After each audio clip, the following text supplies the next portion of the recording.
Surat crime branch દ્વારા December 3ના રોજ એક શોભિતસિંહ ઠાકોર કરીને એક ડોક્ટરને અરેસ્ટ કરવામાં આવ્યો હતો.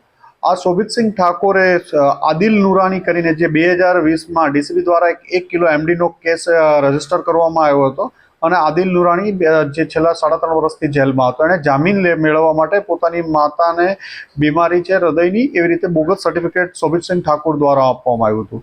આ શોભિતસિંહ ઠાકોરનું પણ વેરીફાઈ કરતા બોગસ ડોક્ટર હતા રસેશ ગુજરાતી અને ભૂપેન્દ્ર રાવત દ્વારા એમને આ સર્ટિફિકેટ મેળવીને આપવામાં આવ્યા હતા અને જેના આધારે એમણે હાઈકોર્ટમાં બોગસ સર્ટિફિકેટ આધારે મેડિકલ સર્ટિફિકેટ શોભિતસિંહ ઠાકોરના આધારે બેલ એપ્લિકેશન કરેલી હતી. જેના અનુસંધાને ક્રાઇમ બ્રાન્ચે ગુનો દાખલ કરી અને શોભિતસિંહ ઠાકોરની ધરપકડ કરી હતી. ગઈકાલ રોજ રસેશ ગુજરાતી અને ભૂપેન્દ્ર રાવતની પણ આ કેસમાં ધરપકડ કરવામાં આવેલ છે.